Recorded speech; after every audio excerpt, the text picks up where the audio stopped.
Hello and welcome to another edition of Ben Wilkoff Debriefs the Transition.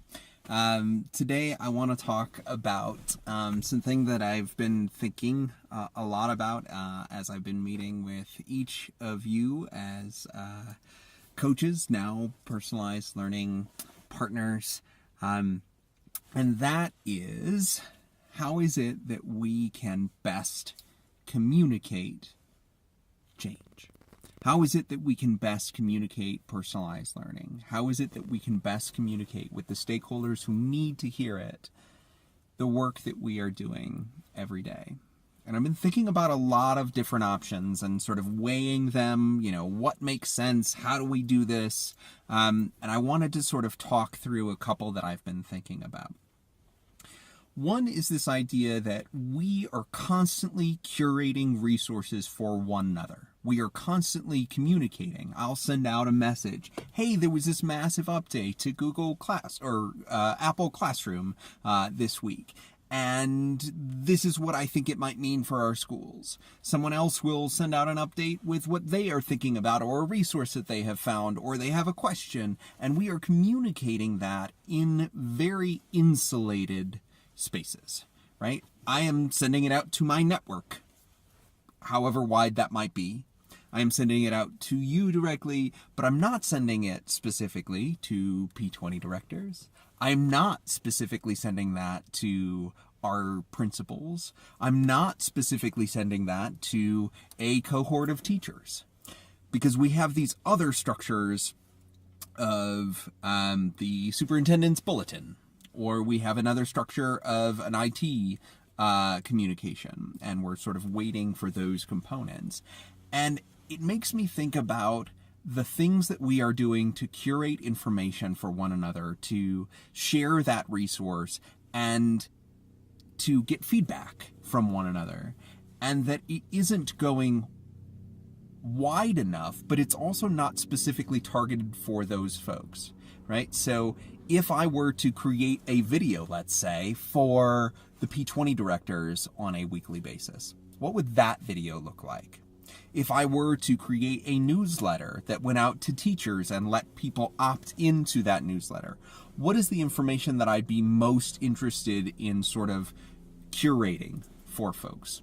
What would you be most interested in curating? What would you be most interested in sharing with those different stakeholder groups? So curation is sort of one way I'm thinking about it, and thinking about, all right, there are lots of channels for that curated resource, or I found that there is this update to an idea, to a tool, and I need to send it out to folks. If we are establishing consistent communication channels of our own, then that communication becomes easier. I can slot it into a personalized learning newsletter. I can slot it into a Twitter account for our team. I can slot it into these content areas. John McKinley and Kevin have worked a lot on really using the YouTube channel as an avenue for communication. And so what are those other ways in which we can communicate the change, the ideas that we are having, the work that we are doing that might be valuable? And so I'm thinking about video, I'm thinking about social media, I'm thinking about newsletters and other sort of email-based communication tools. But I'm also thinking about, and this is maybe a little bit further removed from that, I've been considering a lot the ways in which we visit schools and there is no, at least for me, no tangible way for me to show just where I have been, right? I can export my Google timeline because I've plugged everything into Google and I'm always using the mapping tools, and my GPS can show the timeline of a particular day. But it's really difficult for me to trigger anything happening based upon that. And so I've been toying around with the idea of using what was formerly Foursquare but is now Swarm, and actually checking into every school that I visit And by checking into that school, I can trigger other things that happen. So I can trigger the creation of a line in a spreadsheet, right?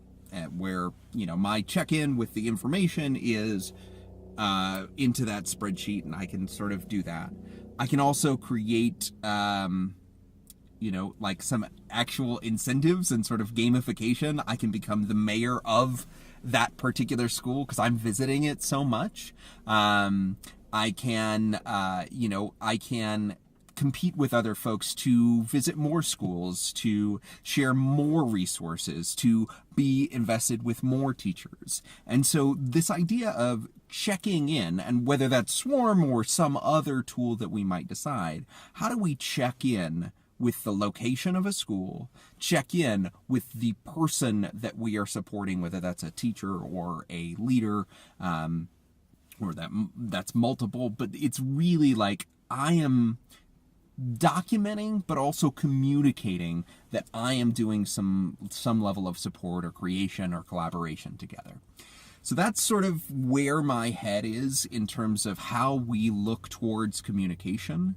And I think that if we start to look at the common ways that we can communicate with not just one another, but cross the groups, right? With ICs, with other teams, MTSS or ESS. Like, if we are figuring out, hey, I'm going to create this opt-in curated space, this newsletter experience or this resource that people are being either pulling to themselves or that we are pushing to folks.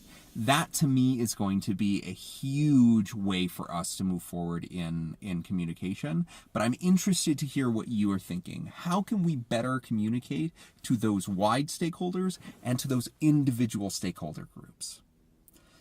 I hope you have an amazing day of learning and creating, and I hope these videos are at least somewhat useful to you as I am getting excited about them.